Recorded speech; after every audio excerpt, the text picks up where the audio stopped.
পরিস্থিতি সেটা তোমাকে কতটা ডিপ্রেশনে নিয়ে যায়, কত হতাশ লাগে তোমার, কতটা অসহায় লাগে, সেখান থেকে মাথাটা বের করো কি করে?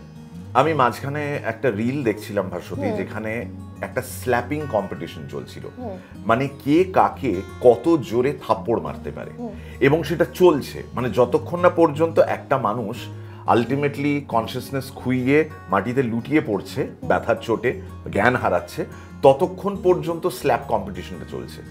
আমাদের এখনকার পরিস্থিতিতে এরকমই একটা স্ল্যাপ কম্পিটিশন চলছে, হয়তো ভায়োলেন্ট অতটা নয় যতটা একটা স্ল্যাপ বা একটা চড় বা একটা কিল, টপ লেভেলে নয়, গ্রাউন্ড লেভেলে তো আছাড় ঘটছেই।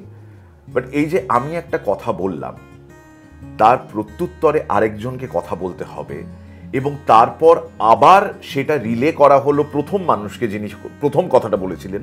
এই যে চলতে থাকে ব্যাক অ্যান্ড ফোর্থ, এইটা ভীষণ ডিপ্রেসিং লাগে। কারণ যে ইস্যুটা নিয়ে এদের দুজনের মধ্যে কথা কাটাকাটি শুরু হয়েছিল, দুই রাজনৈতিক দল বা কখনো কখনো দেখা যায় একই রাজনৈতিক দলের দুই আলাদা সদস্য একই দলের মধ্যে কোন্দল হচ্ছে, তখন দেখে খারাপ লাগে যে যারা এদেরকে দীর্ঘক্ষণ গরমে, এই হিউমিড গরমে লাইনে দাঁড়িয়ে ভোট দিয়েছেন এই বিশ্বাস নিয়ে যে আমাদের ইস্যুগুলো তুলে ধরবেন, তারা নিজেদের ব্যক্তিগত কোন্দলে এমন জড়িয়ে পড়ছেন যে ইস্যু নিয়ে তাদের কথা বলা উচিত ছিল সেগুলো বলছেন না। ভাষার যে শালীনতা, সেই শালীনতা বোধটা একদমই চলে গেছে। আমি জানি না এই খুলির মধ্যে কোন জায়গায় এক্স্যাক্টলি কোন নার্ভে ওই বোধটা জন্মায় বা ট্রিগার করে, কিন্তু সামহাও আমার মনে হয় তাদের ওই ভাষা জ্ঞানটা, ভাষা বোধটা একেবারেই নেই।